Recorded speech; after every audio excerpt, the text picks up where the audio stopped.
Hello and welcome. My name is Monica Eng, and I am so pleased to be here talking to these distinguished arts writers about international dance and music and the coverage of it. So before we get started, I'd love everyone to introduce themselves and like about a 2-minute, 1-minute spiel about who you are and what your relationship is to international dance and music coverage. Shall we just go in order here? Hi, I'm Brian Seibert. I write about dance mostly for the New York Times, also for the New Yorker. I wrote a history of tap dancing called What the Eye Hears a number of years ago.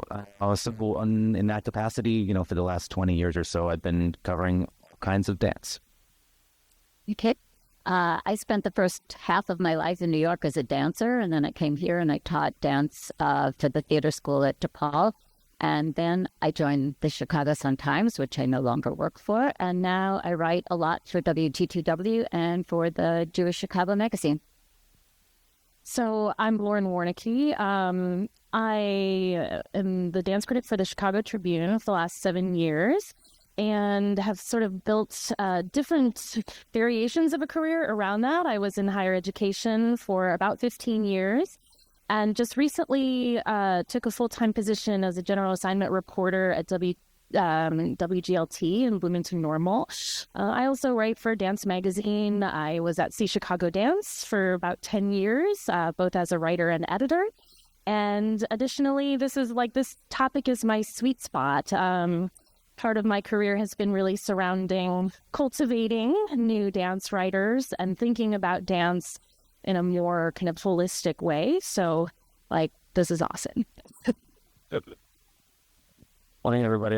My name is Zach Whittenburg, he, him. I'm based here in Chicago.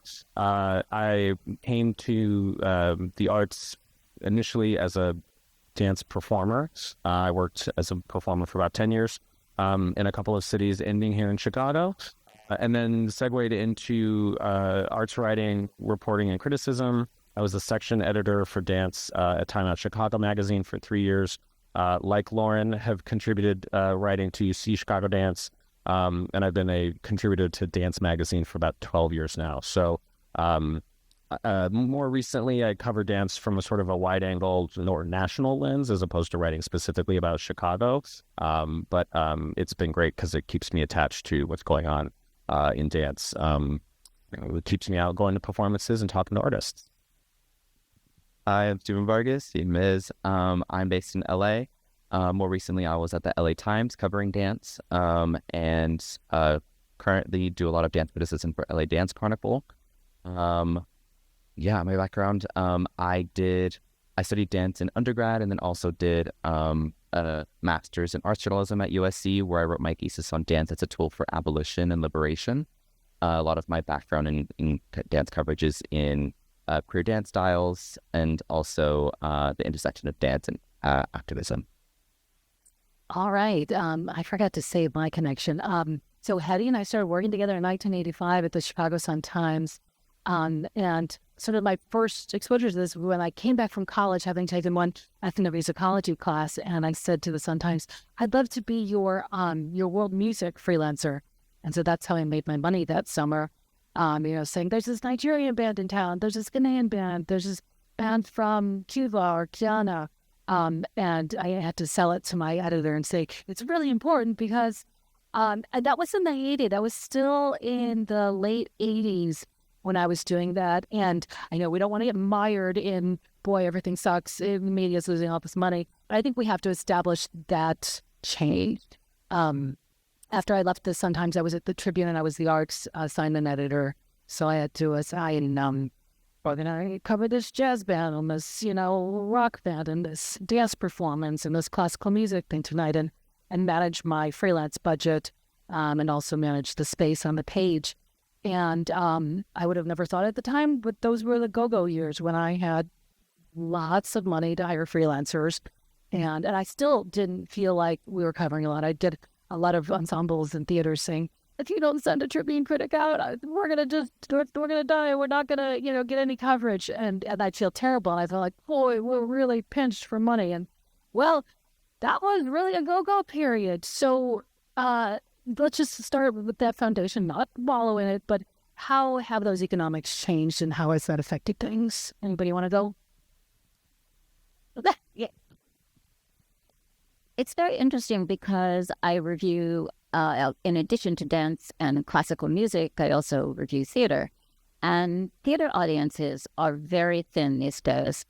But when I go to dance companies, I'm kind of amazed that the audiences are full. And the same thing with the CSO, it's a huge theater and they fill it. So I'm thinking, maybe theater has become very political. And I think the escape is music and dance. And I think one thing about dance, and I've seen it every summer at the Chicago Millennium Park free concerts, that you have a dance company on stage and the audience goes all the way back. I mean, and it's huge. And well, that's because the tickets are free. And I think that a certain percentage of every performance should be advertised as, if you put your name down or if you're coming through a school or another organization or whatever, that there should be a certain percentage of free tickets, and maybe there's some organization that can underwrite that.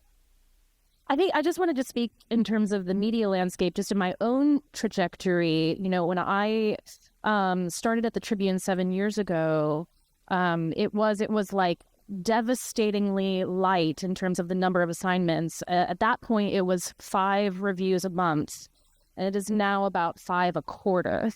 And that is not changing. And so I think that part of the impetus for this conversation was just being in discussion with company directors like Kim and Jorge, who's like, how do you get a review in this town? And I'm like, well, it's not easy, I will admit.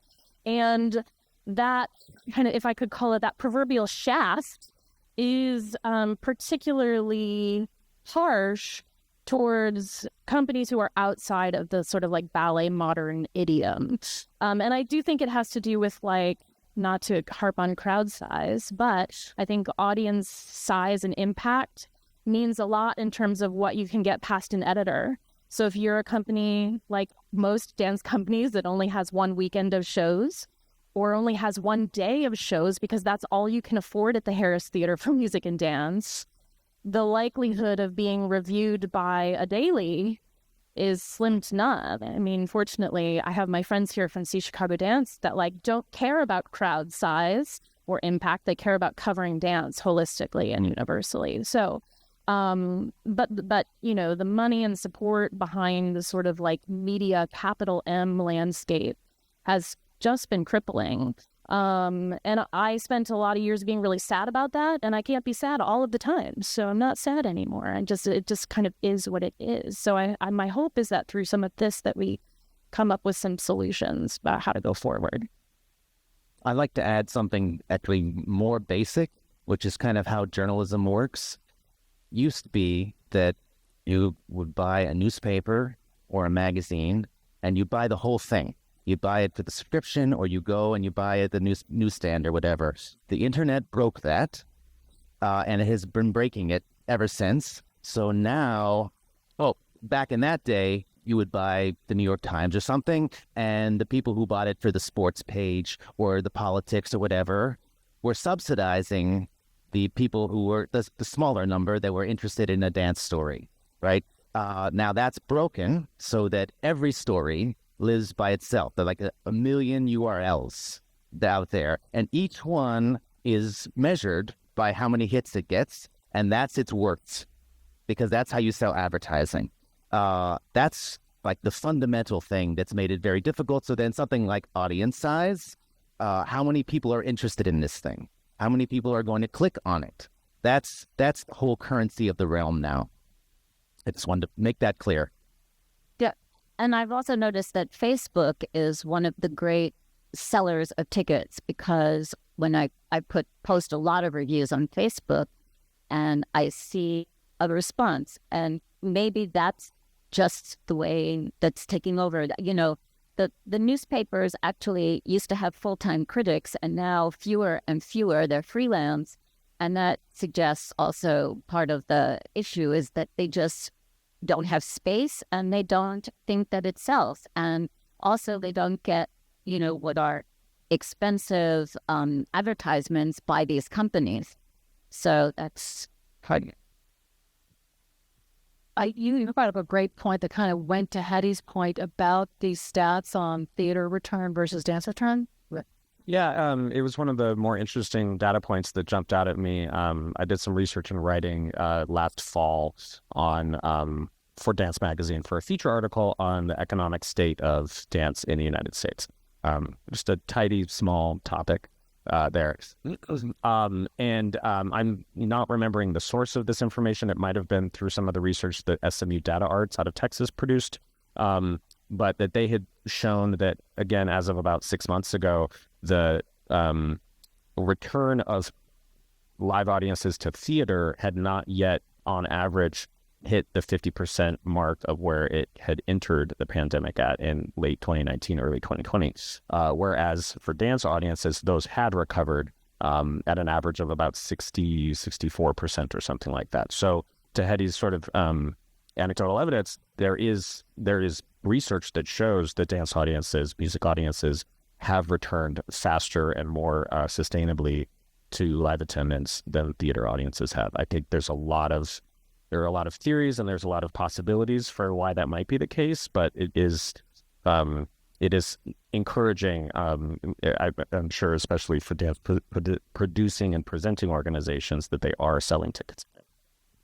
And it's something you can sell your editor when you're pitching it, saying, "Hey, look, it's popular." And Steve, did you want to add anything to this before we moved on to? No, just at the landscape. I'm also thinking, like, in terms of LA's landscape, it's a mixture of the media and also what the dance, landscape looks in general out there, because it's so scattered. You don't really have like a central hub for dance, and I feel like that's made a lot of dancers incredibly scrappy. And right now I feel like we're in a moment where it's a lot more fruitful. But a lot of it is done out of like friendly favors, and like a lot of these dancers are putting stuff on for free, or out of their own pockets. And it intermingles with media a lot, because the reason that they're having to do that is because there aren't a lot of dance writers out there. When I got there, I was the first dance writer who has been there since Louis Siegel, who was laid off, who was how long ago? And he was the main critic, and there had been a specific dance critic. There was a classical music and dance critic, but he didn't cover a lot of like the smaller dance companies that were going around or any of that. And a lot of it has to do, I think, with funding, and a lot of like y'all have said, like staff and who's clicking on what and what's really important. And over the years of layoffs at the LA Times, they've had to whittle down to, okay, what is selling and who is writing what's selling, and we're going to keep it. Guild politics. But there's been a lot more attention towards sustaining the sections that are giving the more money. Yeah, and thanks for that sort of economic analysis. Yeah, there was sports. Let's face it, people read those sports sections, and so they did, to a large extent, subsidize the arts coverage. And when you can commodify and use metrics, and they say, how many people are clicking on this? Sometimes stuff that's more cultural ends up losing out. So now that we've stipulated that it's an issue, these shrinking budgets, let's talk about some solutions. I think especially for international dance and music, one way you guys might want to turn to is social media. You can put up beautiful clips of the dance. I mean, it's sort of like tailor-made for video. Who wants to see a still picture of a dancer when you could see them moving? Same thing with music. You can put up clips of little snippets of the music, and then, frankly, do the social media and then the paid social media, where it gets in, the algorithm sends it into more people's boxes. So you can get around those sort of more traditional, what was it called, organic coverage that you'd relied on before. But what are some other solutions you guys can think of for expanding this coverage in new ways? And I think that because there's not a lot of advertising and there's also not a lot of just printing of reviews, one thing that can be done is to have like maybe 5 different companies, all ethnic differences, style differences, and have, productions in a large theater maybe that have, 5 different acts, and get people to know what's out there. And, maybe they'll only like one of the 5, or maybe, they'll say, oh, I didn't even know about that. And so maybe there needs to be more of a sort of group effort, at least from time to time and in certain theaters, to kind of do a mini showcase of each company. We've seen that recently. Navy Pier has done, I think, 2 years now, Chicago Live, which I've really appreciated as an opportunity to really both catch up with dance and music organizations here in Chicago that I'm familiar with, but I always see another handful that are totally new to me and might be totally new to the city. To all the folks that produce Chicago Live, I think it's been really successful. When the weather's nice, there's tons and tons of people out. There's a bit of a captive audience there because people are already going to Navy Pier for 500 different reasons, and they might stumble upon some really, really, really wonderful music and dance performances on multiple stages along the pier that really highlight and for some people probably make them aware of the volume and diversity of cultural product that comes out of the city.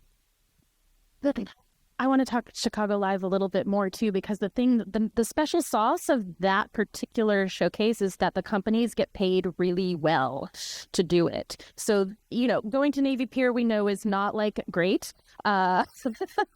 Even just, getting public transit to the pier and stuff like that. So it is a great exposure opportunity, but also the companies aren't losing anything in trying to participate in that. And I think, the question that just still is swirling in my brain is like, what is our responsibility around that to kind of elevate those opportunities that are like uplifting and not resource sucking for dance companies? So our own participation in those things, even though it's like, oh my God, the pier, it's important that we engage as critics also with those, to Hedy's point, those free opportunities, which is where most people's point of access is to these companies. And then once we do that, we need to come at it like authentically and with curiosity, and not just looking at it and saying like, oh, I know what that is, right? And I think that's part of what I'm hoping to broach today too. If I could just pause for a moment to try to get a gauge on our crowd and kind of where you're coming from. How many represent an arts organization? Okay, that seems like a good chunk. How many are just dance fans or music? Okay, and so this will help us, and figure out what is the most useful information for you here. Okay, I'm sorry, Stephen. One thing that I've really been experimenting with and finding success in is taking it for writing about dance from a different angle to get more attention. I feel like part of the reason why we see a lot of people going to dance shows now is that it's more accessible through, like you said, the internet, and through it being on our phones, through things like TikTok, where more generations, specifically younger generations, are also more interested in seeing dance, not just on their phones and more in person. And so tapping into that specific audience has been really fruitful for me, like covering dance from the entertainment angle, focusing on dancers who are on TikTok or who are making these music videos. If you look at the music video landscape right now specifically, there's a lot more dance in it than there was like a few years ago. And we're getting back to, I feel like, music videos' roots, which is dance. Whenever you do that, you're not just focusing on like somebody who's working on entertainment, but a lot of these people who are working in entertainment are also doing stuff like in the dance world in LA and across the nation, and covering it from that angle, you really get to the community, the dance community specifically, and giving them that spotlight. and also allowing the audience to see what is out there in the dance community to then be more interested in the reporting of your local dance community. One of the issues we wanted to talk about was, and I think we see this in a lot of the traditional arts, older audience, how do they cultivate a younger audience? Anybody have any tips on that? You said you got a mic right on your lap.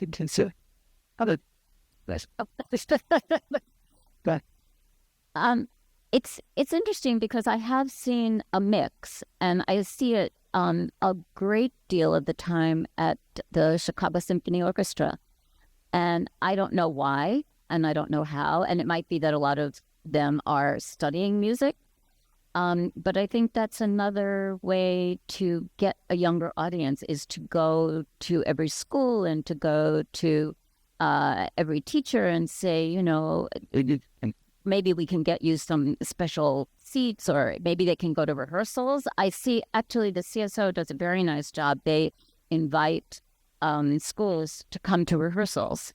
And I think that's one way to get people interested. You know, if they've never seen it, then they don't go for it. Anybody else? Well, I think we actually, like, us as media people and you as dance people have very much the same problem, right? Like, traditional legacy newspapers that some of us write for, you know, the TikTok generation is not subscribing to the print Sunday Tribune. And yet, when someone is in the print Sunday Tribune, they want a copy. So there's something in there. There's something that we're holding on to with newspapers, but we have the same challenge of trying to access younger audiences. And I think even in the way that write about dance, even in the language that we choose, just sort of like bougieing it, right? Approaching dance the way an ordinary person does and not the way a critic does can be one way to kind of like reach out and grab readers. And that also kind of demystifies dance and lowers kind of the barrier for entry, I think. I have made an effort to do that. It has not always been welcomed by my editor. Like, you can't say that. I can even give an example of something. I think, you know, at one point I went to a show that was a site-specific thing at what was then Defibrillator Gallery. Some of you will be aware of what that is and what that means. But it was like one of those days in Chicago where it was raining all day, but it was also hot. So the rain didn't help. It just made everything worse. And I got to the show and I was just grumpy and I couldn't get inside of it. I didn't get it. I didn't want to get it. And I kind of laid that. Was it like a sort of avant-garde dance? Yeah. And it was one of those where you don't have a seat. You have to kind of like wander around with the performers and be curious and investigate it however you want to. And I'm like, just give me a chair and a glass of wine and like, I'm happy. But I was not feeling curious in that moment. And I wanted to let it be okay to other audiences that sometimes you go to the show and you're not ready to receive it in the way in which it's intended. And my editor was like, don't ever do that again, because you're the expert, right? As a critic, you're perceived as the expert, but I cannot be an expert about every single genre of dance and every single company. Our coverage has to be both impossibly deep and impossibly broad. And so I was just trying to be honest with where I was that day. My copy editor said, that's my favorite review you've ever written because it made me feel better about how I feel going to dance. And my assigning editor said, if you do that again, thank you very much. Here's the door. So these are some of the barriers that we approach at our legacy news organizations. To pick up on your point about sort of the impossibly deep and impossibly broad challenge and sort of charge of people who write about dance, you know, to analogize to sports, you don't typically, if you have someone on staff who's an expert in writing about tennis and covering tennis, you don't assign that person the Super Bowl and the Preakness Stakes, right? Like, there are different people and there's sort of a volume of individuals covering sports as a total where you can have subject matter expertise that's a little bit narrower. And the challenge that has existed for a long time, and this, I think, predates the sort of the collapse of the revenue model for cultural journalism that Brian was talking about, is that's really rarely been the case in the arts, right? You might have someone who has music expertise, but that music, that coverage area might include everything from Chicago Symphony Orchestra to a punk band at a small venue, to a choral recital, to, name it. And in dance has always been, it may be even more frequently in dance the case, that we're asking the people who cover the field to have deep expertise in forms that come from different parts of the world, that have totally different vocabularies, that have different presentation modalities. Like not every form of culturally specific dance is best experienced on a proscenium stage, right? And I think that this is adjacent to a larger conversation about sort of what are the available frames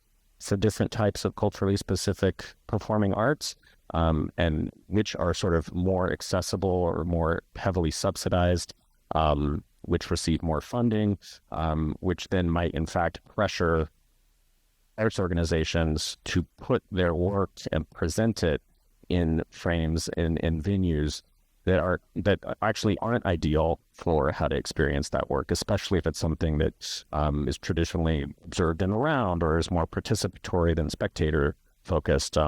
And so I think a lot about the sort of the built environment and the sort of the urban context of all of this, like where are these events taking place? Where are they best suited to happen? Where do the audiences live? Where are they coming from? How far are we asking people to travel for these experiences? Can you give a quick example of a sort of a cultural experience that is pushed into more of a Eurocentric realm? It might be better off in a different one. Sure. I don't want to get too far out over my skis, but I do notice when there's a difference between sort of what I've seen in documentation of work versus what I've experienced of it live. It seems like what I see of some West African dance forms as they're presented and performed like in situ, and in West Africa itself versus the sort of frontal proscenium, on stage presentation that it often is experienced in here in the U.S. That might be one example. And I think that is the case. I remember I would sometimes say, hey guys, there's a West African dance company coming in. Who wants to review it? And all hands down. And I think it wasn't for lack of interest. It was like, who am I to evaluate this? And do I have the language to really authentically, in quotes, explain this to our audience? How do you overcome those barriers? I think one of the things is that most of the runs are very short. I mean, major companies maybe have a full weekend or 3 or 4 days or whatever. So maybe the important thing, and because the newspapers aren't that helpful anymore, maybe the important thing is to get something out there before and to do a teaser and So a preview rather than a review. A preview rather than a review, and and maybe an interview with the choreographer or with one of the dancers, and there's video and you can add a little bit, you can show them in rehearsal. I think maybe you have to get them going rather than read some review. I just think that it's better to kind of do it as almost not an advertisement, but a preview.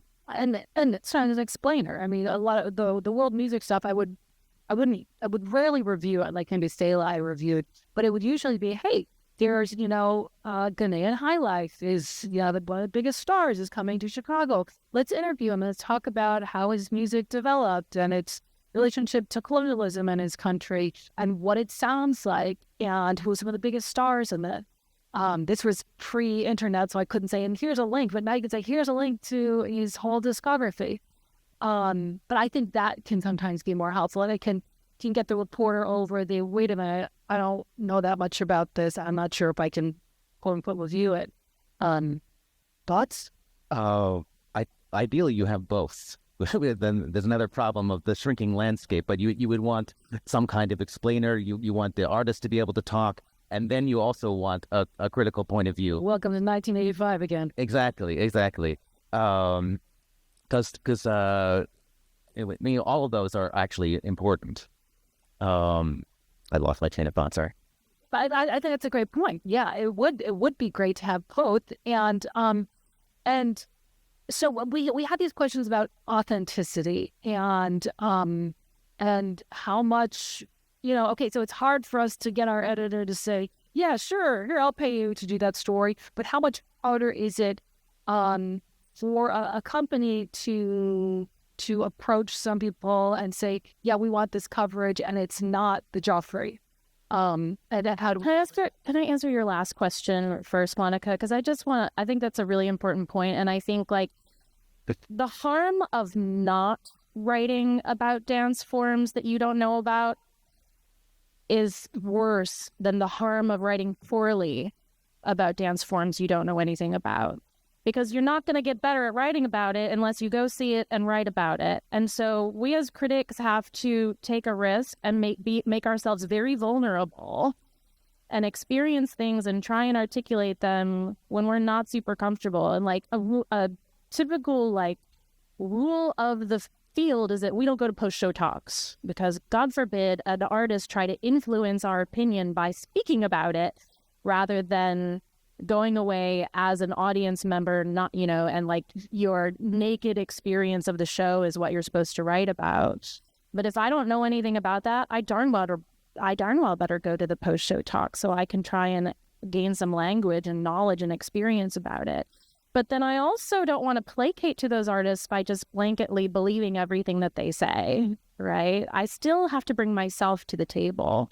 But critics that ignore dance forms that they don't understand because they are afraid are doing more harm than those who are blubbering about and getting railed on the internet. They're also missing the fun. I mean, Yeah, I mean, the best thing. I mean, we're talking about. You were saying the fact that you have to be so broad. That's the part of the job I like best. Right, that I'm not at the ballet every night, that I'm the flamenco next night, and then Indian classical form I haven't seen before the next night. That's I keep learning. I keep getting new. My sensibility keeps widening. That's why I keep doing it. Really, is all of that. I don't really understand the fear actually. well, it just damn reporters. They just didn't want to. I was like, okay, the taiko drummers are coming in this weekend. Who wants to review it? And I'm like, well, I don't know anything about Japanese drumming. And it's like, well, you can explain what it was like, or we can again do a preview. I would often get this, and so I would always be like, okay, well, someone needs to cover this. I guess the editor's got to cover it, and so that's how I ended up doing a lot of that. I also ended up covering a lot of bands like Britney Spears and Sing because my reporters were too cool to cover these people at the time. So, sorry, you guys have one? Oh, yeah. Just to add to Brian's point, I, too, really enjoyed and appreciated and got so much when I was writing full-time about dance out of challenge that I needed to go to in a given week, 7 different dance events, some of which might be panel discussions, which I never forbid myself from attending. I was also not subject to any rules that were forbidding me to attend them. But I did rise to the occasion as well as I could. If I felt like I was going into something about which I knew very little, I would maybe attend it just the first time and not write about it the first time, and then go back and see the organization again so that my assessment wasn't based on just like one experience. And also, if I happen to have in my network somebody who was an expert in the dance form that I was writing about, I would have a conversation with them, or ideally bring them with me to the performance that I was reviewing, so that I had a thought partner in putting together what I was saying about it that was coming from like an informed perspective, or one that was more informed than my own. And I think that the last thing I'll say on this is that it's really important for writers of any kind to have a sense of sort of perspective and humility. And if you fancy yourself a dance writer, but you really only are passionate about or knowledgeable about classical ballet, for example, maybe that's not the role for you. Like, there's plenty of opportunity to write just about ballet, and there are places in which you can do that. But to sort of put yourself, or to sort of maintain a position as someone who's covering dance with its Madi kinds and all, modes and cultural relationships, but you're really only interested in like a narrow piece of that, then, maybe take a step back and provide that position to somebody else. I have some thoughts. I think also on what you're talking about about authenticity specifically. Something that I've noticed too is that, kind of back on what's already been said, I do think that, dance writers, dance critics should really be open and cover things even though they might not know much about the culture or what's on stage. But I also feel like there's that extra step that they have to do if they are unfamiliar to do the research, to understand a little bit before going in, so that it doesn't come off as someone who is trying to put that Eurocentric lens on something that isn't Eurocentric. Because what I've been witnessing a lot more lately is that, companies will be looking for criticism, but they specifically ask a stipulation of it has to be reviewed by a person of color, because a lot of the stuff that they've experienced before with the media has been really detrimental. They've faced racism. They faced a lot in terms of like people who just don't get it and don't take the time to try to get it. And that's something that I really see a lot in the landscape too. And to avoid more of that, to where we segregate coverage, I feel like there has to be those lessons early on for dance writers and dance critics to be more open to different cultures, taking that extra step, being more of a conscious human instead of trying to make dance styles that are outside of the Eurocentric lens fit a box of what we consider dance styles in America. Again, that sort of seems to be missing the fun and the point. It's like that there are all these different styles and you have to approach them, each one differently. That's the fun of it, really.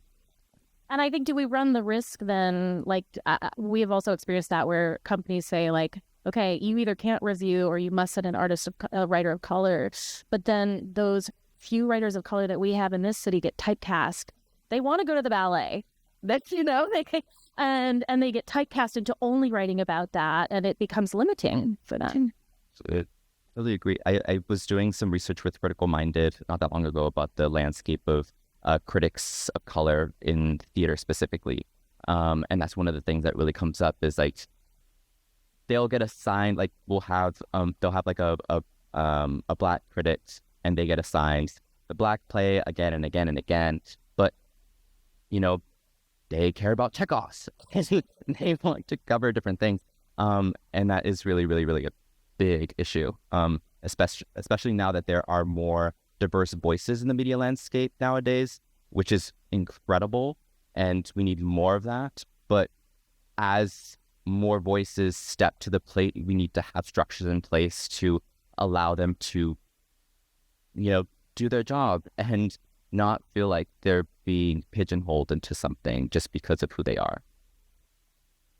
To pivot a bit, I know we've got a lot of arts organizations out here. We're all, many of you are doing this on a freelance basis. So not only do we have to pitch our editors, but arts organizations have to pitch us. And I would say get to know the freelancers in your area, because they're almost all going to be freelancers at this point, or staffers, the few that there are, and then talk to them. But what can these arts organizations do to make your job easier, to make your sell to your editor easier? I can start, have great video, B-roll ready to go, and really striking pictures.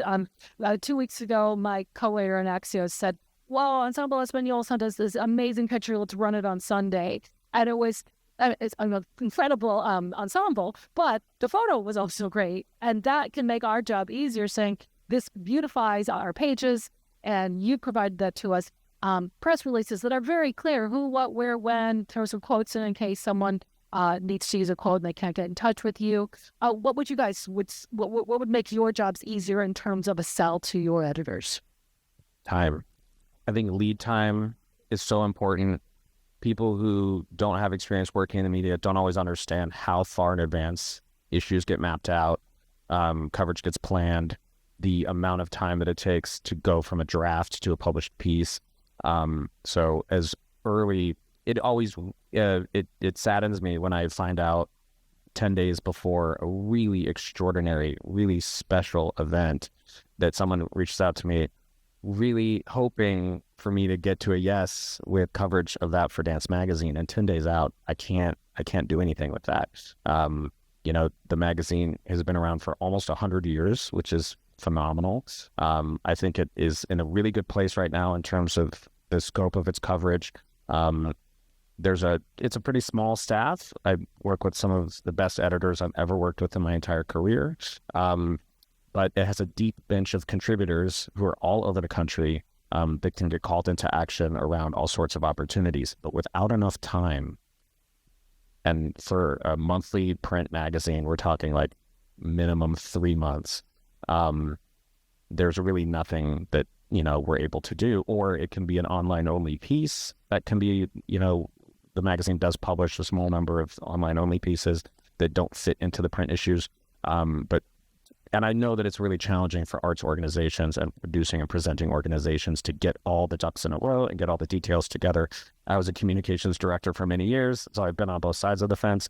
But as early as you can at least send a heads up, even if there are still details coming into focus, put it on the radar as soon as you possibly can, and that will greatly increase the odds that you'll get coverage for. I'll totally echo that, and I'll make a slight addition, which is there's a kind of rhythm to it in that you need the advance notice, and then you need the reminder, and then you need the extra reminder. Because I get right now, while I've been up here, probably my inbox is filled with 100 more, pitches and people trying to get me to see their show or cover their thing. And I'll notice that, and then I'll forget. And I'll get another notice and like, oh yeah, that one. I meant to do that one, and then maybe I get there. So keep it up, I guess is what I'm saying. And the follow-up email, you may feel like a pest, but we often need. Yes. I will I know Jill Chuckerman and Ann Finker in the room, but hire a publicist, budget to hire a publicist. You will thank yourself because they have it structured to do that they know our timelines. And we have personal relationships with publicists. That is their job, right? To manage us and make sure we get where we're going on time. And I think, one other thing that publicists provide a company is a buffer. It can be painful to hear no. And it's not always about you that we're saying no. And so a PR professional can be the buffer between you and the critic. So I can tell that person, I'm really sorry, it's a no. And they're like, okay. And then they reframe that in a way that is less painful to you as an organization. So it's a really valuable resource that you should structure into everything that you do. Yeah, I like to second that too. I think especially as a freelancer, sometimes, I want to write the story as much as you do sometimes.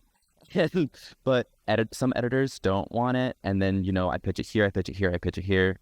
The mechanics of freelancing too is very difficult because you have to pitch it to someone, and then sometimes they have a stipulation where it's like, if we take it, you can't have it anywhere else. So then there's the whole you have to pitch it at one place, get the no, and then pitch it to another place, get the no. So there's a lot of in a combination of everything, time, and then if it's a no, don't take it personally.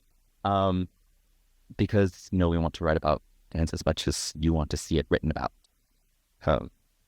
Just a lens. I think instead of really focusing on reviews, I think one thing that every company could do is to get the flyers from everything that's coming up and put them in their programs so that you already have sort of a captive audience for dance. That whoever's come to your concert is interested in dance. Then they're going to discover something that maybe they haven't, they didn't see it in the newspaper or they hadn't heard about it or whatever. And I think they have to just be exposed to everything that's coming up, and maybe not so much about criticism anymore, but about enticing. I have one idea. It's abstract and I don't really know. Maybe you'll have ideas. I was thinking about this question, and I was thinking, well, if you want arts journalism to support you, you have to support arts journalism. I'm not sure how that means.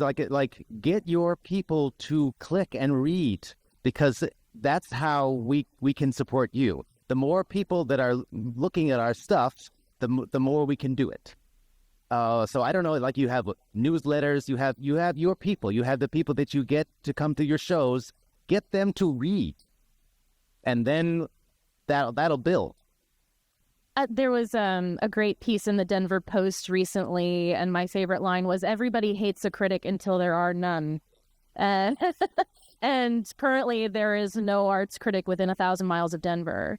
And so this is a really important question. And I think the most irritating thing to hear as arts organizations advocating for people to spend their money on your art, to then tell me, like, you can just give me the PDF, right?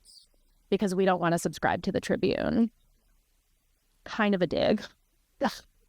Well, and I think that one of the things that has happened concurrently with revenue models for publications falling apart is that there's been a lot of consolidation in the media space. I mean, like, look at what has been happening with organizations like Sinclair and Alden in terms of taking formerly independent outlets and merging them under a single umbrella. And then the things that fall outside of that single umbrella, that small number of umbrellas of media conglomerates, are like laid to waste or dismantled systematically by private equity. So you have this different incentive structure around cultural reporting.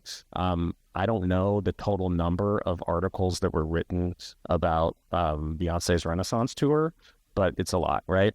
And there's a lot of reasons for that. Beyonce is a very important contemporary artist who has a huge audience and a massive influence on the field, who has the ability to generate a massive economic impact wherever she performs. So there's a lot of incentive right there. But, you have these, if a publication that you're talking to for coverage can get more mileage out of a single written piece that's already expensive to produce by running it in multiple markets or having that article follow that tour around the country, that's a better value proposition for the publishers of those outlets than putting the same amount of resource into assigning, one local writer to write a review of a local performance that runs for 2 days, right? There's just, the numbers are totally different. And so I don't really have a solution for how to correct for that problem, but I just wanted to put that in the air because I think it's a big part of what does, and more importantly, what doesn't get cultural coverage in the U.S. today is this sort of how the coverage content when it comes to dance music, especially culturally specific forms, performing arts, is a result of what's happening on the business side. Oh, just there's one subversive thing that you can do, and that is if you want to write about something, you say to one of your editors, "I have a free ticket. I have a second ticket. Would you like to come?" Oh. And expose them to what they may not bother with otherwise, and it's a conversion. Expose the Philistines to some art. And not just the Philistines, just there are a lot of people who just don't know about dance. They're afraid of it. They go to the symphony, but they don't go to the dance. So you bring them in, and this is actually better than the symphony, right? That's a great point. And in terms of exposure, some dance really has seen a renaissance or even just a new explosion of exposure. I think, Stephen, you spoke about it on the call, whether it's voguing, and there's a voguing class, summer dance. There's a great series in Chicago called Summer Dance, where you go down to this garden in Grant Park and you will learn from instructors how to do these dances, from polka to bhangra to reggaeton to voguing. I was going to go like this month. And you ask how we can build on that momentum at this point. Do you have any ideas on how to build it, or you just want to throw that out there? No ideas. Just keep supporting it, keep saying it, keep, sharing it. A lot of that came from you see Vogue everywhere from, Beyonce's tour, where it was specifically focused on ballroom culture. You see it in Pose, you see it on social media, you kind of see it everywhere now, to the point where it's, there's a Cats version specifically with Vogue. as its like central dance form. But what I really don't have an answer. Just like keep covering it, keep seeing it.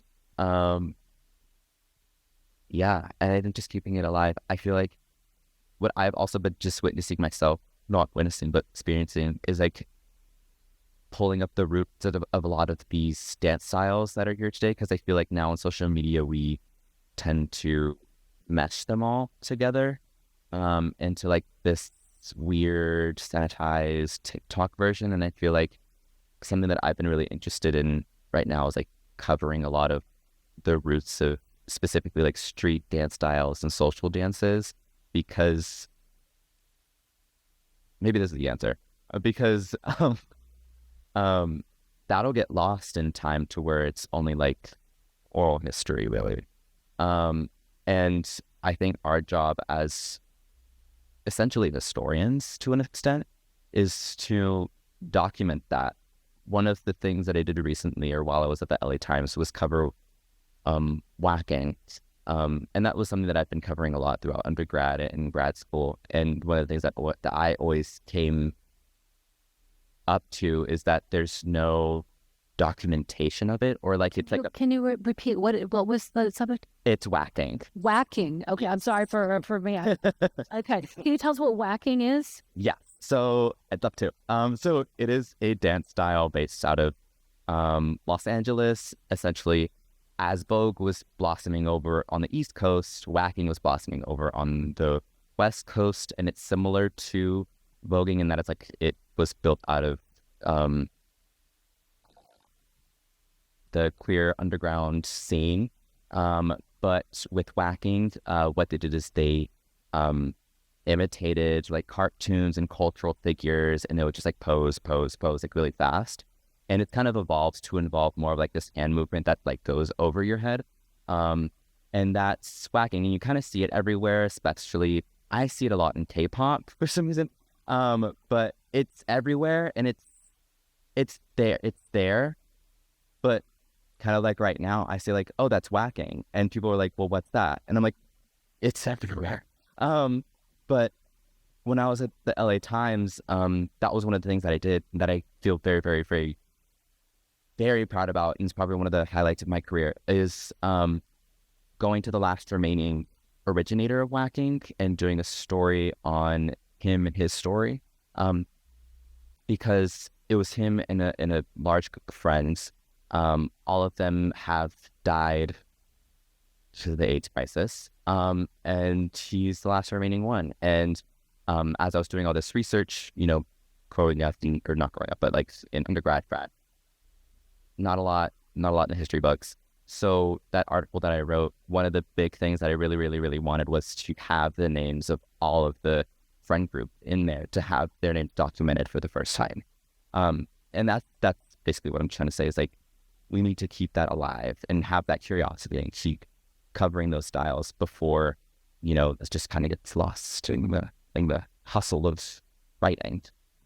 Based on what I'm seeing online too, it seems like there's been a real explosion of whacking in the Philippines and Indonesia. I don't know if you're saying that, like lots and lots of videos coming out of like of solo performers doing like whacking competitions and battles in a mall or something like that in Manila, and there's 15,000 people crowding every balcony and completely covering the floor, and it's been really interesting to see, especially as hip-hop culture has been internationalized. You see these sort of subgenres of hip-hop culture, like you could arguably put Vogue in that category.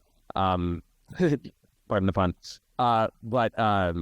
And then to take root and flourish and then become locally specific in different parts of the world. And I think that's one of the most interesting cultural stories of the last 25 years. Yeah. I was also just thinking that one thing that could be done, a lot of kids never see dance or hear classical music, and, maybe never. And one thing that could be done is for 15 minutes every day when school starts or when, after lunch or something, there's video. Almost every company, no matter how small, has video. And they should use that as one thing to introduce kids who might never otherwise either hear the music, see the musicians, see the dancers, even, a video of them in class, and expose them to that at an early age in a way that's not expensive. You should talk to Chicago Public Schools. Maybe they show it in the gym class and kids can do their own approximation. I remember, Hedy, when Madonna's one of her big world tour movies came out, a mutual friend of ours said, I just saw that movie with Hedy, and she was just so blown away by the dance, and she thought that's the kind of thing that could, expose younger people to live dance and get them excited about it. I'm going to ask you guys all for, if people take away one point from this, what should it be? And then we can go to question and answers. Do you want to think about that while we go to question and answers? Does anybody have a question that you'd like to ask? And you guys can think about what you want, the one thing you want people to come away with. And we can take some questions online if you have them as well. While people are getting over their shyness, why don't we start with what's the one thing folks should take away from that? Really quick. Support local journalism. And that's it. Support local journalism. Yay. Support local journalism. What I'm thinking about right now is how, from the perspective of individual artists, arts organizations, cultural organizations, cultural groups even, it seems it's often framed as a question of fairness and equity. Like, there should be more coverage of this. There should be better coverage of that. You should have more people who are well-versed and expert in XYZ providing critical coverage of that thing. I don't disagree with the fact that it's an equity issue, or that there are ways in which the current paradigm is unfair. But I think that on the other side of that coin is the fact that the decision makers who are deciding and determining what does and doesn't get covered are making decisions based on economics. And so that, I think, is the stickiest and most intractable part in this whole conversation, how you have the sort of the subjects of the coverage looking at it as an equity issue and a fairness issue. And then you have the decision makers of the coverage largely making decisions based on economics in a really, really unfavorable sign. Yeah, I think I want to have a baby between your two thoughts, because if your organization wants to engage with the media at all, and in the current environment, you don't have to, frankly. This is a choice that you're making to try to engage with media. Then you have to care about what's happening to journalism and its own process of transformation. Is it nonprofit media? Hell if we know, right? Maybe. It's not corporate overlords buying up every newspaper, thanks, Jeff Bezos, but that's not it, right? But that's not a reason to not support it, because when you support it, you're supporting folks like us who none of us have full-time jobs as dance journalists. We all have to hustle to get it done, and we are here for the love just like you are. So, we have a historically adversarial connection, and I love that. I think we should keep doing that. But also, we're kind of in it together. And so I think that's kind of the point that I want to make is, we're doing our best, and the circumstances are really, really challenging. And so, and what I really care about is the generation coming up where we can still sort of make it work. There is exactly one person in this country that has a full-time job as a dance critic for a newspaper. And that's you can't put the toothpaste back in the tube. This is the situation we're dealing with. And that's why I said at the beginning, I'm done feeling sad about that. But if you are not engaged with the media landscape, then you are also kind of part of the problem. So I'm encouraging all of us to be part of the solution.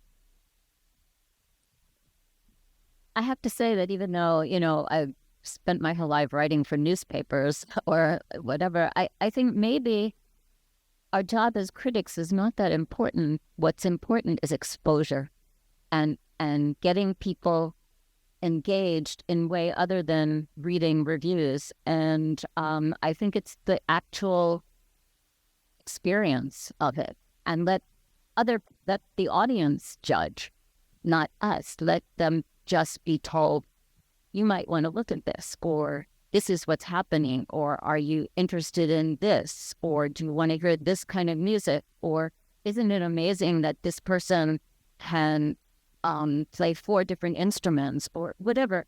But not, I don't think it should be a jury. I think it should be an experience. Again, I guess I'm on the not either or, but both and question. So all of that I agree with, but I still believe in criticism, not so much as a jury, but as a modeling of attention. So like, this is how you see a show and care about it and think about it. I feel like people need to learn that, and you learn that from critics, because that's like our job. I might feel like my job is to show up and be the person who's paying the most attention. It's my job, right? I'm being paid to do that. So I think there's still a role for that. And I guess I only just wanted to echo Lauren. We're on the same team. We're on the same team. So the more you can help us, the more we can help you. All right. And so since I'm last, I get to say more than one thing. But unite for group shows. You know, the Ukrainians, the Tambour Espanol, the Polish dancers, the Chinese dancers. Maybe you want to do a showcase. Schools, reach out to schools, young people, get these kids exposed early, whether through videos or through TikTok. And that brings me to social media. That is your friend putting out cool dance videos or snippets of music videos. You can reach people in ways you could never reach them before. It's really cheap. If you go for the extra mile, pay for the algorithm to put it in their box. Get relationships with journalists. Know the journalists in your areas. Create relationships with them and get them the information in time for their deadlines. I give them great pictures. Do we have questions online? Yes, we have one here online. Mr. Jose Torres, who serves as the Ensemble Español's rehearsal director, says, how would you suggest we get dance programs, education, dance writers, and dance presenters to collaborate to make sure that ethnic dance becomes part of the fabric of dance across education, presentation, and representation in the media? Thank you. Can I offer an example of that? My work for several years with the Jamba Contemporary Dance Experience in Durban, South Africa is one example of doing exactly that. So, you know, we're in a situation here. They had for decades one dance critic in the country, and she was Afrikaans, and it was apartheid South Africa. So she literally was restricted from writing about dance forms that were not white.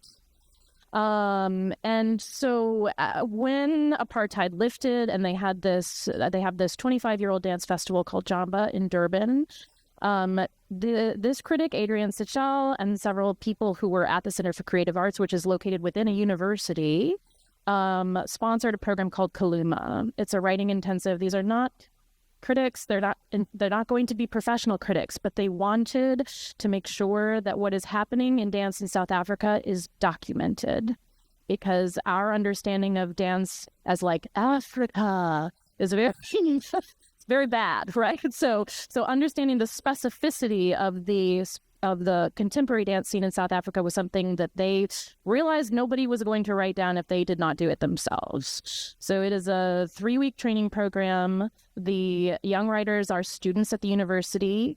They go to a 13-day dance festival and they write a review of every single show overnight. It's incredible. And I was very, very privileged to be a part of that in Durban. And then during the pandemic, See Chicago Dance partnered with Jamba to offer that as an international cohort. So you have American writers, South African writers, British writers, and folks from United Arab Emirates all seeing dance in South Africa and writing about it. And then you have this archive that exists on the internet to say that it happened, right? Just to know that it happened. So I think that's one way that you can kind of swirl all of those things together.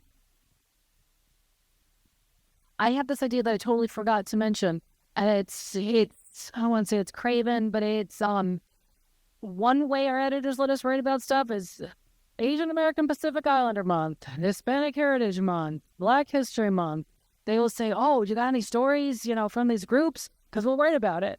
And I'm sorry that it's relegated to 1 month per group, but that is one way we can get buy-in from editors to say, let's do a ton of Asian dance stories. Also, there is one ethnic dance troupe that gets a lot of play, and that's because they are backed by billions of dollars, and that is Shenyun. So find a super duper rich organization to back you with tons of money, and I hear they put on a good show. I'm not always comfortable with their association with Falun Gong, but there you go. Falun Gong spell out money.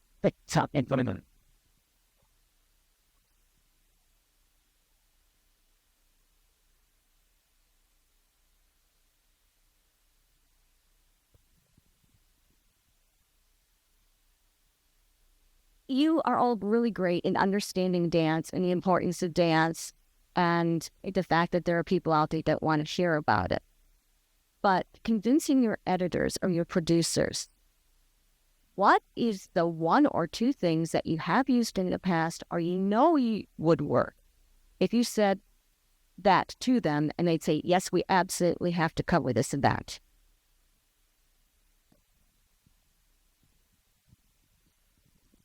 I may or may not be a good person to speak to this question because most of my writing these days is for Dance Magazine. It's again an almost 100-year-old monthly magazine that just exists to cover dance, right? So I have a lower bar when it comes to convincing anyone that something is worthy of coverage because I write for a magazine that doesn't cover anything else. But that said, I think, not to complicate your question too much, but some of what is always in the mix is everything else that's in the mix in that same time span. So if we're having a conversation now in June about the October issue, there's all sorts of other things going on in October. And so I might have a really compelling idea for a story, but if it can't be differentiated enough from 3 or 4 other things that have already been committed for October, then that's going to make it more complicated for me.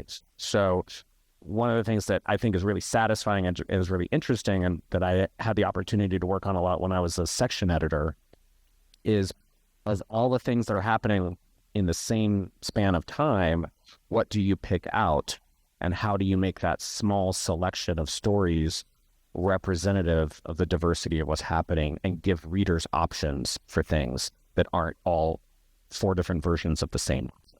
And so I think that is one of the hardest but most fulfilling aspects of being in editorial coverage is making decisions about what to cover based in part on what else is going on. Yeah, that's probably important, like being aware of what else is happening and spacing it out. I mean, like there's like 1 week in September where nothing happens in New York. I always think like if you're a company, go that week because I'm gonna come. There's nothing else happening. That's on one side, and then the other side is maybe a larger version of your Asian American month, which is topicality, right? If there's something happening in the news that your organization has a special angle on, push that. If Beyonce is doing Renaissance tour and she's got a lot of voguing in it, and you have a local voguer, you can put Beyonce in there. You can put it in the headline, but it has nothing to do with her. You know what I mean? Work on that kind of thing.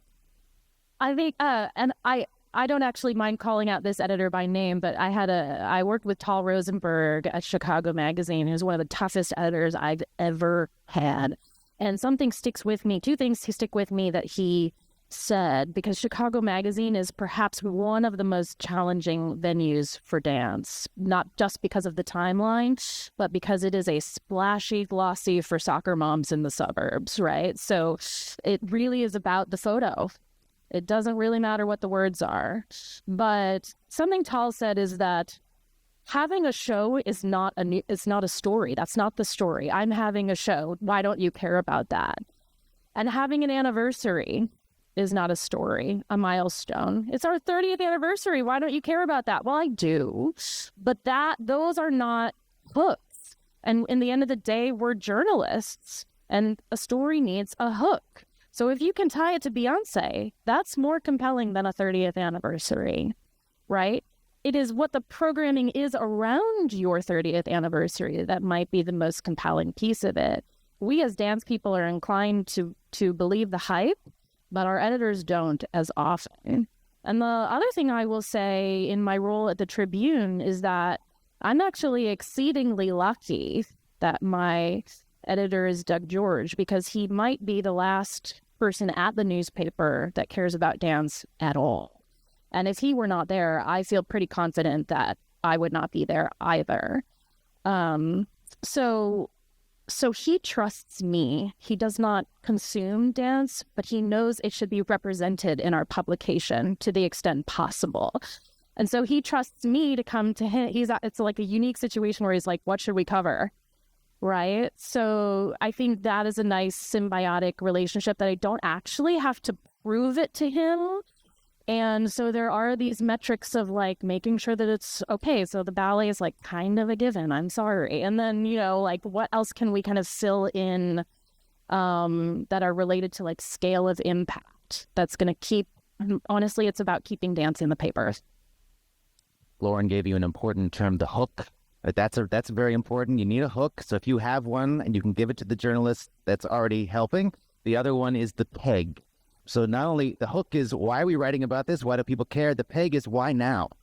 This is journalism. Why are we writing about it today? Why do people care now? Absolutely. A question out there? Hi.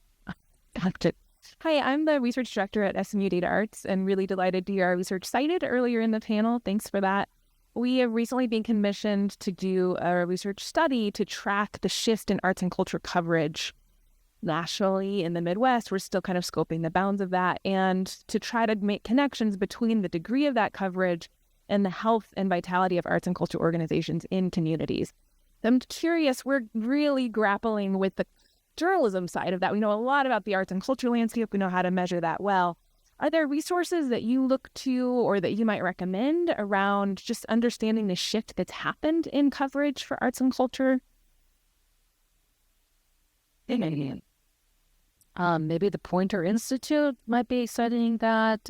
Maybe some journalism departments. I'm trying to think who else is looking at art coverage. Treehouse looking at that at all? Or eBay? We have a journalism program, but it's for investigative journalism around government accountability, so it doesn't really touch arts journalism at all. I do think, however, that maybe folks at Mellon Foundation and Knight Foundation could be good touch points for any sort of research or landscape assessment. It's really challenging to kind of pinpoint what's going on in an industry that has been in a really dynamic mode for multiple years, predating the pandemic. It's like by the time you would sort of release any findings, a lot of them would be irrelevant. And that's one of the problems that we're having here is just the pace of change. But I look forward to that research. I remember seeing that it was coming up ahead, and if I come across any other potential advisors on that, I'm sure let you know. One thing I'll say is I've worked at WBZ for about 8 years, and for 5 of the last 8 years, they were talking about actually getting arts coverage. And I said, I can't believe we don't cover arts at BZ. And once they got rid of the shows and it was down to one, don't think they started, they were contemplating whether it was a big deal. And so I remember this really big wig at the station said to me, Monica, we just, paid God knows how much money, I think $100,000 to do a study to find out if arts is important in the Midwest. I'm like, with bated breath, I want to know. Is it? It's like, they found out, yes. I'm like, how much fuck effing money did we spend asking that question? And we could have spent on arts coverage. And now they're finally launching an arts desk. It's like years and years after. So that's actually a good thing. They're launching an arts desk, although they just, I think, lost 20 people. So one step forward, 2 steps back. I'd also say critical minded. Yes. Oh, you did? Okay, cool. And then also just looking at different universities, because they have a lot of smaller things going on that kind of get overlooked. And then for like a more personal perspective, if you find like a critic of color, we're really small. We all know each other. Getting that kind of network is really easy to get to. I think I have a question. Thank you for the shout out with our wonderful, beautiful layout and picture and things of that nature. That is note taken. We'll continue to do that. If you could think of one particular company that really has impressed you from a social media perspective, I think that a lot of us dance companies, we're used to traditional media. So getting into the world of this social media thing, we're trying to figure it out, just like you guys are getting it. We're just at the point of trying to figure it out. What companies do you think have kind of gotten it to the point where you're like, that's pretty impressive? Alvin Ailey? Well, I think, the Joffrey has recently brought in like a Gen Zer to do their social media. So now they're on TikTok.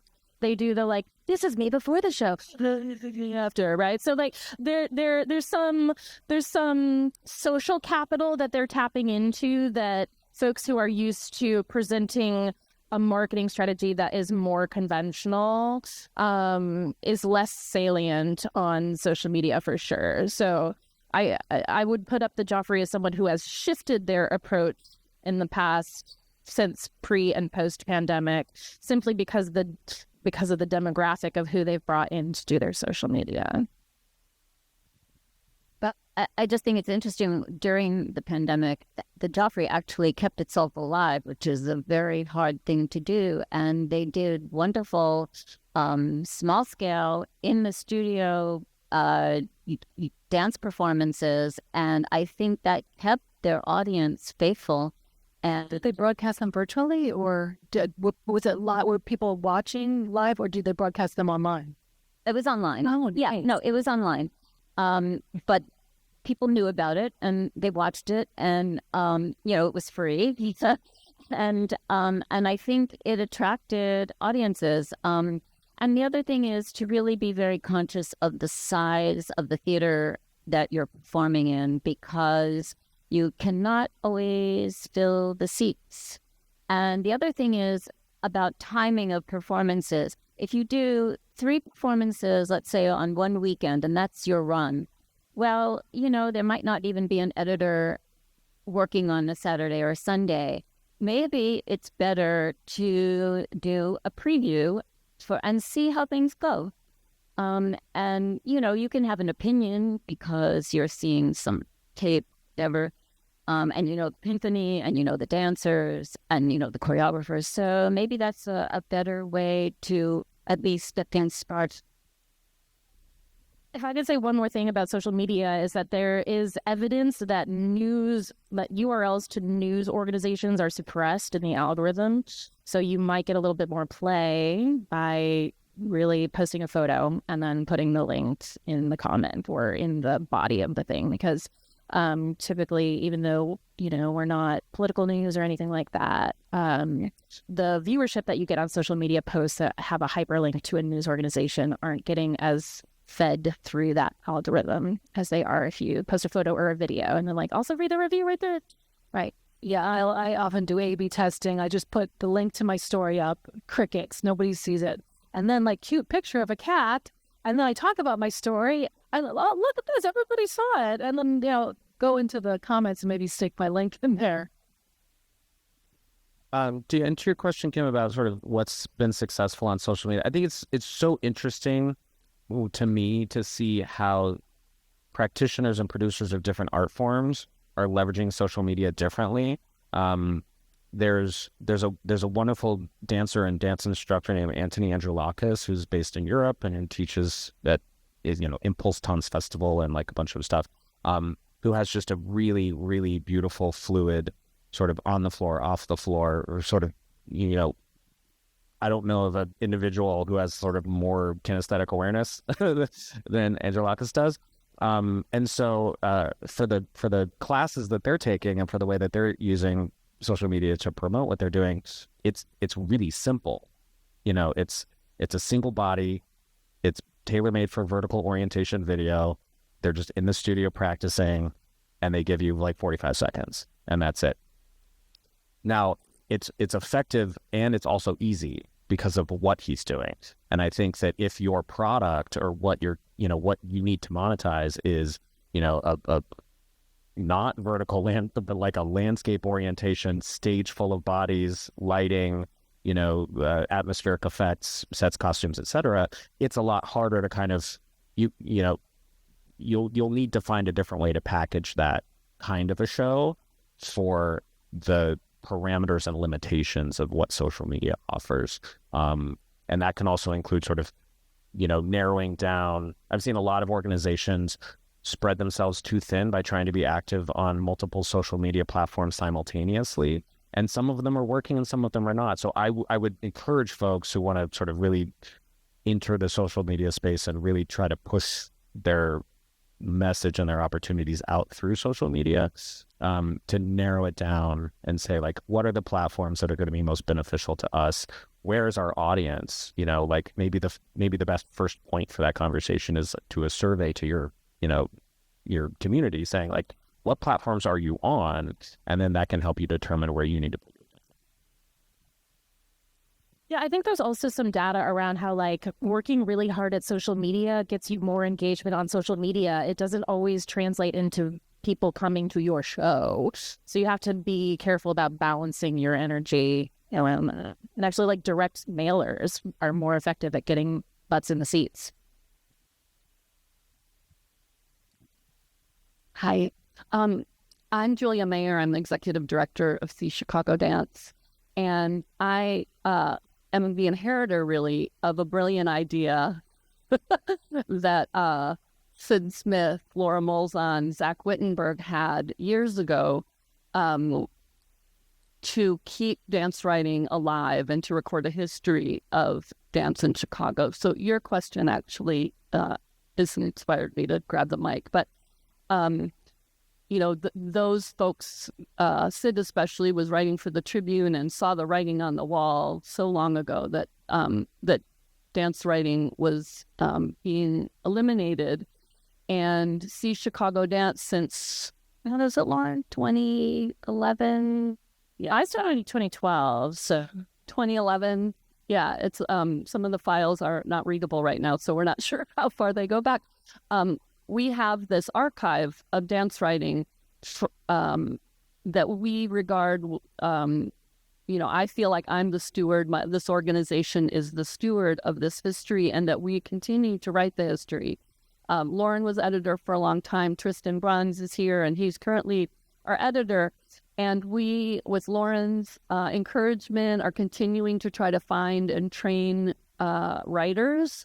Not necessarily as formal journalists. Nobody's going to J school, but they are trying to absorb ideas around equity and reflection and representation and expression, so that there's a history of what happens in this amazing city when we're all gone. And that's just, to your point in your research, my nose is to the ground with what I'm doing, but there may well be other service organizations in other cities. I'd be happy to talk to you or anyone else offline about that. Dance USA has a service organization group, so there may be, I can put you in touch with several people that run service organizations around the country. But I just think, and I haven't really known how to ask or insert in this conversation, but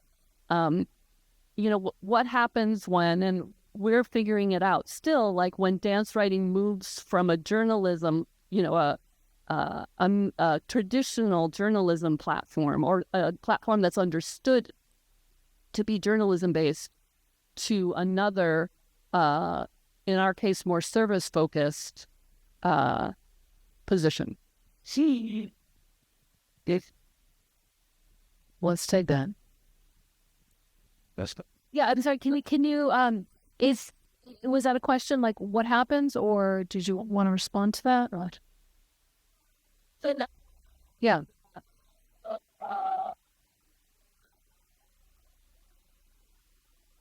I mean, I remember being at the 150th anniversary gala for the Auditorium Theater or something like that. And just they kept putting up newspaper articles of when the auditorium reopened. And I think a lot about the impermanence of digital and how, to my earlier point, like when you do get in that Sunday Tribune, you want a print copy of it. There's something a little bit more like enshrined in history in the newspaper. And again, I think it points back to like that we're all in it together to fix journalism. It's not like we can't fix it, but we need to find a new way forward. I think services like See Chicago Dance are critically important, but there's not the capital and the resources and like the staff to make sure it's permanent, right? So even if it's like you need a big frickin' hard drive and a relationship with the Newberry Library, right? You publish a book of everything that's on there. Even if nobody reads it, it's there. So when someone 50 years from now, like I'm looking back at newspaper archives from 50 years ago, that is such a valuable resource. What are they going to look at 50 years from now to know what happened? That keeps me up at night. But for the moment, I think you just have to keep writing and try and navigate kind of the impermanence and the ever evolving digital landscape to figure out what's going to evergreen that information somehow.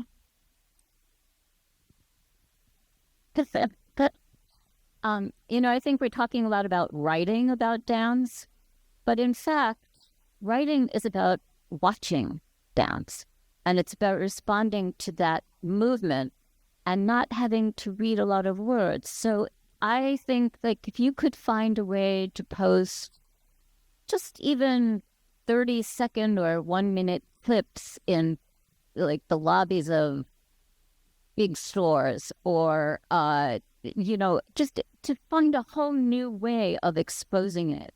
And I don't think it would be that expensive. And I think just looking at it, I mean, I can see people just going up to a screen because very screen oriented, that we could do that, even if it's a place where there are always a lot of lines for checkout, just put a small screen there and have this is coming up, and then just have like 30 seconds of, some fabulous motion.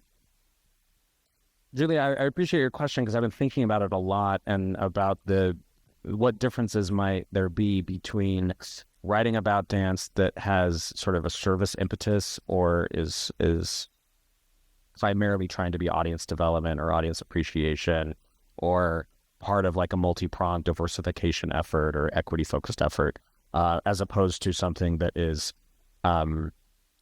primarily sort of reinforcing the publisher's status as a recorder or arbiter of taste or that sort of thing. So, and I think they're very different kinds of writing. Like I would put program notes in the former category and reviews in the latter category.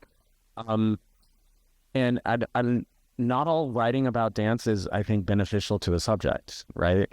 Sometimes a really wonderful and unique presentation of dance is sort of unserved or marginalized by what's written about it. I don't think it's always the case that having somebody write about the work is beneficial to and I'm thinking particularly about something that is certainly not the case everywhere I go, but in some cases I go to museums and galleries, and the amount and the kind of text that is supposedly elucidating the visual art for the attendee is doing more harm than good, or is the main thrust of the text on the wall seems to be pushing me away from the work. Give an example. Sorry, can you give me an example of sort of how that would? Yeah, I'm thinking specifically about I've walked into a couple of museums and galleries in the last year, and the first thing I see is 800 words of text on a wall that is almost, I read and write a lot. So like densely like written just or impenetrable sort of academic jargon that maybe the writer wouldn't even be able to parse out. So in that case, I'm kind of like, if I get a couple sentences in and I'm like, I don't think this is helping, like I'll just skip it and go directly to the work. And I think the same thing happens in dance too. And I don't think it's necessarily a bad thing. You know, like if what you want is for people to engage with the work as it's happening, what's happening on the stage or in the venue, then maybe if the writing is getting in the way, then it's not necessarily a benefit. And I'm not meaning to argue against dance writing, period, on this panel about the importance of dance writing. But I do think that, yeah, there's a lot of opportunity, and I think there's a lot of necessity in terms of what's happening with the journalism industry in writing that has a service basis or is trying to bridge the gap between the artist and the audience. So, I mean, yeah, that speaks to Daddy's point. Visual, like we've become this visual screen nation, and wow, take advantage of that because people can see it. Even in our newsletter, we can run a gist. So it'd be like, 3 seconds of a dance on something that would normally have been just a static picture. And that can give people a little more idea of what they're going to see. Did we have a... Yeah. Hi, everyone. Zach, I think that's a chicken and egg problem because it's one thing to be overwhelmed by words at the expense of the art form. But then we need the words sometimes to get people to experience the art form. So I think that's really, really tricky. And Brian, hi, I wanted to respond to something you said much, much earlier, which is encouraging people to read. I think it really is an education. Sorry, this isn't a question. I'm just talking. It really is an education for the people that we as publicists work with to say, do you understand that they are not in a service, the media is not in a service business. It's not their job to promote what you're doing. I mean, it is, but no. You have to validate the importance of what they have to say, whether it's a link to a TV feature. I mean, we talked a lot about writing because you all are writers, but there's TV, there's radio, and those are now all being made available in addition, not in real time. So if the person wasn't sitting by their radio or their TV, you can still share it. And to me, that's the thing I feel like I'm beating people over the head with constantly. It's like, yay, we got you this or we got you that. Share it. Show the media outlet. It matters to you by sharing it and getting everyone on your board to share it. I can't tell you how often I hear, oh, my board members, they don't like social media. It's their job, in my opinion. Okay, I'm sorry. I'm ranting. I'm done.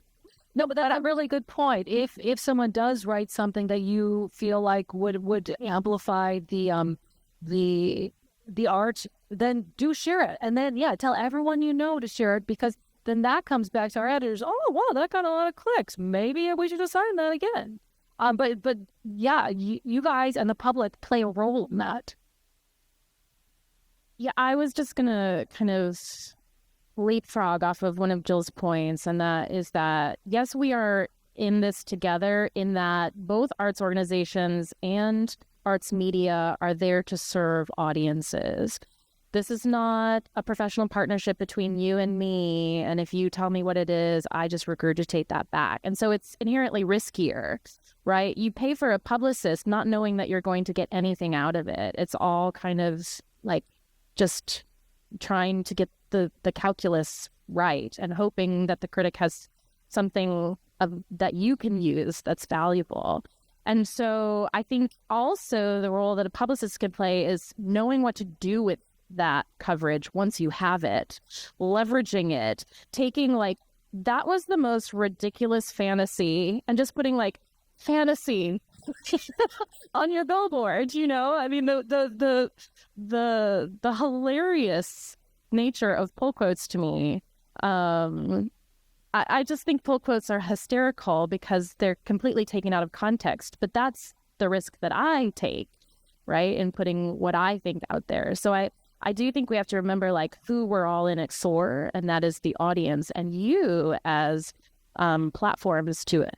share out what we've written. You have a wider audience than our individual Twitters do, right? So we can help sort of nurture the health of this landscape by working together in that way to like share each other's stuff. I think we've hit the 90-minute mark. Kim, do we have time for another question? Hi, I had one question and one thought. The question is, when you talk about Eurocentric dance, does that really mean you're thinking mostly about French ballet and German contemporary? There's a lot of dance in Europe doesn't really fall into either of those two, but I think when the term Eurocentricity gets thrown into the conversation, most people automatically defaults to, ballet, contemporary or modern. And then also, I guess it's two questions. The other question is, do any of you actually do your reviews online, like a minute video of a synopsis of your review that then might link to, like, do you use social media the way you're suggesting that we use social media in terms of videoing your speaking, your written review or some excerpt of it to help bring more people to your written versions? Hedy, you may be one of those people who works in a video format, like for TTW, but everybody else is just written. Like, have you guys ever thought of speaking your review over B-roll? I haven't done a video piece like that, but when I have something published in Dance Magazine, I'll usually like take a snapshot of the page or link to the online version of the article and share, my gratitude usually is where I go with that. Like, I'll list the sources on my story and say thank you so much to all of these people for providing their insight and talking with me for my story on XYZ, which you can read here. To your earlier question about Eurocentrism, thank you so much for that. I appreciate it. I do think in a lot of cases people say Eurocentric when they mean ballet or the sort of constellation of like state-funded theatrical dance organizations in Western Europe that are sort of an ecosystem unto themselves. While there are many, folkloric dance forms from all over the continent that are implied in the term Eurocentric, but not usually meant in the application of that term. So, and I've been more and more interested in, I think one of Chicago's great strengths is the number of culturally specific folkloric dance and music groups that are in the city. There have been some festivals and then just sort of some coincidences of timing where in a single 3-day weekend, I've seen really, really high caliber presentations of like ballet, gamelan music and dance and Mexican folkloric dance and, The Lyra Ensemble. Yeah. And Iranian dance companies. And I'm forgetting the name of the organization, but I saw them at Chicago Live and they presented 4 different dance practices from 4 different parts of the South Pacific. And I was just like, we have this here in Chicago. It's really great. And it's just like, it's such a great passport to understanding other cultures to sort of see, an example of what they do socially in music and dance. And that's distinct in my view from what goes on stage as like a theatrical. So, Hedy, did you want to respond to social media, showing videos, speaking your review, or the question about Eurocentricity? Anybody want to respond to that? I can speak to the social. That's something that I've been really interested in trying. But that's also difficult when there's a lot of experimenting that has to go behind that, specifically when it comes to platforms like TikTok, because a lot of it's a very visual thing. And if I want to do a review on dance, you want to get video of dance, but you're not going to pull out your phone during a dance performance, most likely. But what I've seen is that some people will take their phone out during like the, I don't know, I'm blanking, but the applause when everyone's Curtain call, thank you. During the curtain call, and they'll take a video and they'll like give like a quick 5-sentence like review of like, oh, it's great, blah, blah, blah. And that sometimes does well. But But yeah, that's one of the things that I feel is very difficult with, is, respecting the art form, and then also, putting it on social media and like that. That's really difficult. And yeah, because just speaking straight to camera tends not to work as well on TikTok, because, you want to capture, similar to like a story, you want to give them a hook. People lose interest after the first 3 seconds if you don't capture someone's attention within the first 3 seconds on TikTok or Instagram Reels. They'll scroll right past. And if they're scrolling right past in those 3 seconds, you're not going to stay in the algorithm, and your likes and views are going to go all the way down. Yeah, but it's a space that I feel like is very much in conversation right now. I have a question. Well, okay, I don't have a question. I have a statement, and invite the panel to agree or disagree with any of its parts. All right? Premise 1, it is generally more interesting to read a piece written by an author that has a unique experience in a field than one who does not, generally. Premise 2, a person born into a particular ethnicity has a unique experience in addition to any other experience that is in a way impossible for someone not born into that ethnicity to have. Therefore, if we had unlimited money, there's some metaphysics in that. If we had unlimited money, would it be better to segregate writing so that only specific or writers of specific ethnicities cover art of that ethnicity? Sounds like a nightmare to me. That's my I've done like book reviews, theater reviews, music reviews, movie reviews my whole life, and I've always felt like a review was trying to put yourself in the shoes of the person sitting in that seat. Give them enough information to know, and frankly, it's a consumer thing. Will you feel like this is money well spent? And so I have to represent, when I was at the Tribune, the average Tribune reader. And they are, they come from a multitude of backgrounds, a lot of it white suburban. So I don't think that I should only be covering Chinese Puerto Rican dance as a Chinese Puerto Rican. So that would just be my point. I also think that creates a monolith out of certain cultural expectations attached to certain people. And why not have a Black ballet critic? I think that is a really dangerous proposition. But I know people with good intentions have proposed that because they have been harmed by the media in the past. And so they assume that someone who looks like them will share the same values as them and have had the same experiences as them. What was the first part, Tristan? Yeah. Well, you say, yeah.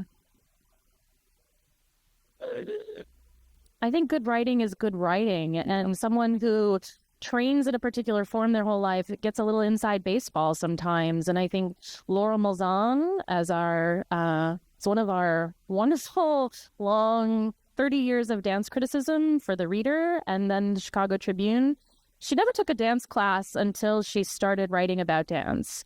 So having had no background in that, what she was a pretty freaking good writer.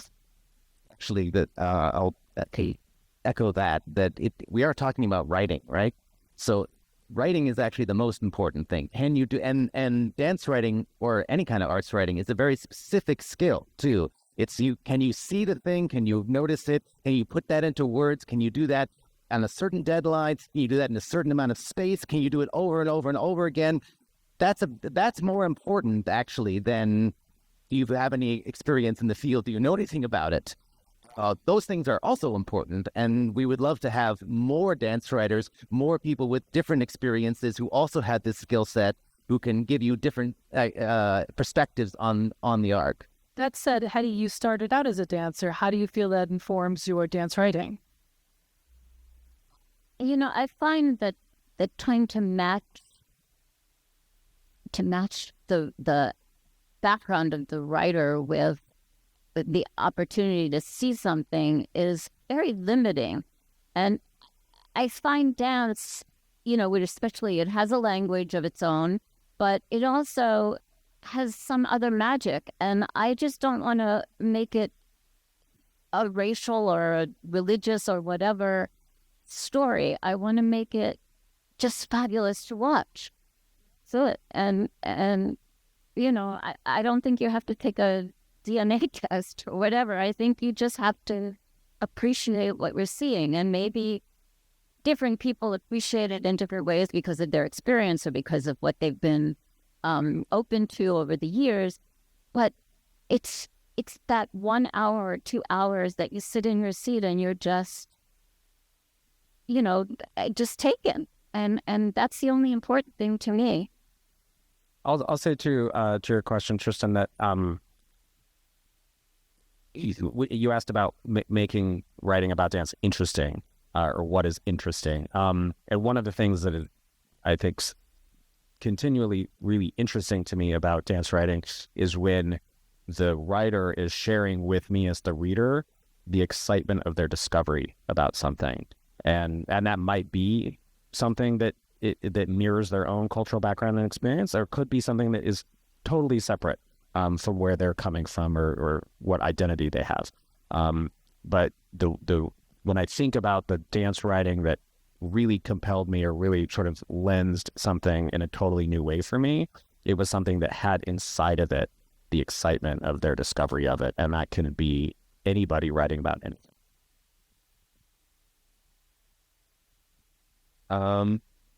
Yeah, I totally agree. I think it does eventually pigeonhole a writer. I think ultimately it should be up to the writer if they want to cover it or not, because sometimes it might be a Latino based work, but that writer might not be able to identify with some of the themes in it because Latinidad is not a monolith. And I think that goes with a lot of cultural backgrounds. That's one thing, but I do agree that it does get interesting because from a anecdotal experience, I recently covered something that was centered around Latino culture in LA, and it was spearheaded by somebody who wasn't of that background, and what the result was a mockery of quinceañeras, Latino culture, and the homelessness community. How they managed to encapsulate all of that into one show, I don't know, but but I always think if I wasn't the one who went to go see that show, who was able to connect with those themes, who was able to find, well, in this case, not find the intricacies of what it means to be Latino in LA and in America, then that review would be completely different. And I start to think, because that company specifically has been going on for who knows how long, it's all these supporters and blah, blah, blah, hasn't been reviewed by a person of color before. And I think it's more of having diverse staff, point blank period, to cover everything is more important than having diverse staff to cover because then you get more interesting coverage. And then you get in a larger newsroom, only African-American reporters. Hey, guess what? They're just shooting on the South Side. Guess who's going? And that's not fair. It's not the journalism. Yeah. Yeah, I do want to thank all of you for joining us and having this conversation. Hopefully everyone that's reading this feels, or watching, listening, don't feel alone. And it's a wonderful perspective to hear what you all go through to try and get our voices out there. We spoke about anniversaries not being, the hook. I want to say 50 is the big one, and it's coming to us. Sunset. Okay. 50 is a big one. And I think we also mentioned about having collaborations. I mean, dear friend Lane Alexander has been doing percussive dance and collaborating with Stomping Grounds for umpteen years, uniting so many of our organizations. There's a hook there. And then the whole ethnicity, I mean, what the arts do. I mean, Ensemble Español was founded by a Russian, Lithuanian, Jewish girl from Evanston, thanks to Jose Greco, an Italian immigrant in New York, So, I mean, thank you for continuing, to support the art. Hedy, you've been there since the beginning of the ensemble, as was Sid Smith and Laura Mozan, and Lauren, you take on the role, and Zach. So, I mean, yeah, this conversation has really given us an insight as to what your needs and challenges are, and I'm hoping that everyone out there is definitely listening. I mean, right now we have Antonio Najarro, who former artistic director of the National Ballet of Spain, and talk about him putting the National Ballet out there in the media. I mean, he's had a video with fashion that he put Spanish dance and male dancers to that became viral, and he's got over 50,000 followers, sir. I think everyone, hopefully we're listening and knowing that, I guess that is the new platform and outreach for dance, but we cannot thank you enough for joining us on this very important conversation. Thank you. Thank you.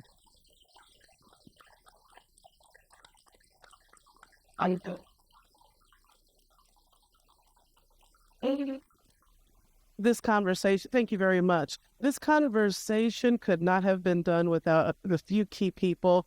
We have a representative from Northeastern Illinois University here today. Liesl, thank you for being here. So this is our home, so we're glad that they're able to open the doors even after everything's closed down for us to be here to have this conversation. So we want to thank them. And also thank you also to the MacArthur Foundation. The MacArthur Foundation donated a significant amount of money that has allowed us to make sure that everybody made it here, and to your point, making sure those extra people and those extra tickets get there. So thank you to the MacArthur Foundation. And thanks to each one of you, both those of you who are listening in, but also those of you who came in person. Thanks for coming down today and hearing what it is. And I said at the top, and some of you weren't here, not only does Ensemble create beautiful art on the stage, but we curate wonderful conversations around art as well. So if you are really, really excited about this panel this afternoon, it's going to be kind of a continuation of this conversation, but we're going to be talking about dance as a workforce development tool and empowering the whole ecosystem of the arts, by paying for that one little dancer, donating to that one little dancer that you see on the stage. You're not helping just that one dancer. There's a whole arts ecosystem out there that needs for people to contribute to and to pour into. And that's what we need you guys to continue to help us with. So thank you very much for being here. Can we stand by for one more picture? Mark, can you get us a picture with everybody? Who also is doubling as our video guy. So thank you very much, everyone.